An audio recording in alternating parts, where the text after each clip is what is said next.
এটা পড়ার পর আমার চোখ দিয়ে পানি চলে আসছিল। আশা করি আপনারা এই গল্পটা শুনে যাইবেন।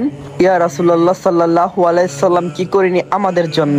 নবী হওয়ার আগে 40টা বছর একটা টুকরো পড়িনি আপনার শরীরে, আর উম্মতের কাছে কালেমার দাওয়াত পৌঁছিয়ে দেওয়ার জন্য আপনার গা থেকে রক্ত বের হয়েছে আমাদের জন্য। না খেয়ে কোনোদিন থাকেননি, পেটের মধ্যে পাথর বেঁধেছেন ক্ষুধার যন্ত্রণায়, তাও জান্নাত থেকে খাবারের জন্য সুপারিশ করিনি, শুধু আমাদের কাছে কালেমার দাওয়াত পৌঁছে দেওয়ার জন্য। জান্নাতের সর্দার জেনেও রাতের পর রাত জেগে তাহাজ্জুদের নামাজ পড়ে কেঁদেছেন ইয়া উম্মতি উম্মতি বলে। নিজের জন্য কোনোদিন কোনো কিছু চাননি, যেন আমরা জান্নাতে যেতে পারি। অসংখ্য সাহাবীরা ত্যাগ করেছেন তাদের বিলাসিতা, বেছে নিয়েছেন কালেমা, যেন আপনাকে নিয়ে আমাদের কাছে পৌঁছে দিতে পারেন কালেমা।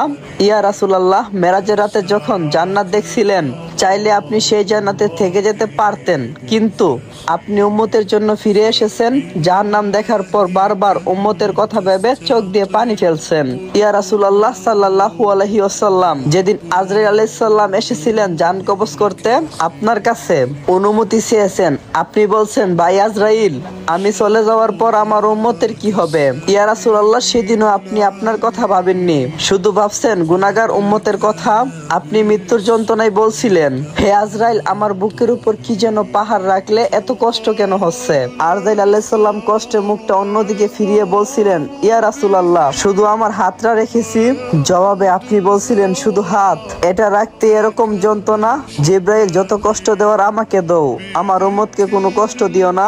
শুধু এই দুনিয়াতে না, কিয়ামতের দিন যখন সকল মানুষ ছুটাছুটি করবে এক নবীর কাছে থেকে কোনো আশ্বাস না পেয়ে অন্য সব নবীদের কাছে গিয়ে বলবেন, ইয়া নাফসি ইয়া নাফসি, একমাত্র আপনিই বলবেন ইয়া উম্মতি ইয়া উম্মতি ইয়া উম্মতি।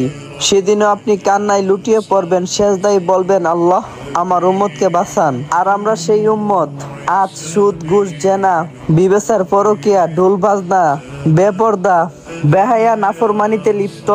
ইয়া রাসূলুল্লাহ, আজ আপনার জন্য না, ও মুসলিম মুশরিক কাফিরদের জন্য চোখ দিয়ে পানি ফেলি, আবার তাদের কালচারও অনেক অনুসরণ করি।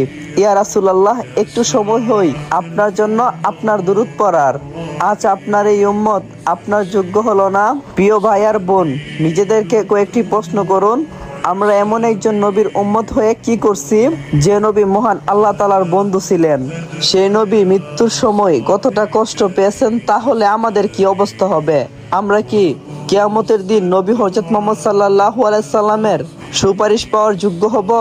ভাবুন তো, আল্লাহ তাআলা যদি একটাবার আমাদের দিক থেকে মুখটা ফিরিয়ে নেন, তাহলে আমাদের অবস্থা কি হবে? আপনাদের কাছে অনুরোধ রইল, ভিডিওটা কয়েকজনের মাঝে শেয়ার করে অন্যদেরকে শোনার সুযোগ করে দেন। আপনার শেয়ারের মাধ্যমে কেউ একটু হলেও আমাদের প্রাণপ্রিয় নবীর জন্য কাঁদতে পারবেন। কার কার কান্না চলে এসেছে অবশ্যই কমেন্ট বক্সে জানাবেন। আসসালামু আলাইকুম। যদি ইসলামিক গল্প পেতে চান আর ইসলামিক গল্প ভালোবাসেন, তাহলে আইডিটা ফলো দিয়ে অবশ্যই আমাদের সাথেই থাকবেন। ভালো থাকবেন, নিজেদের খেয়াল রাখবেন। আল্লাহ হাফেজ।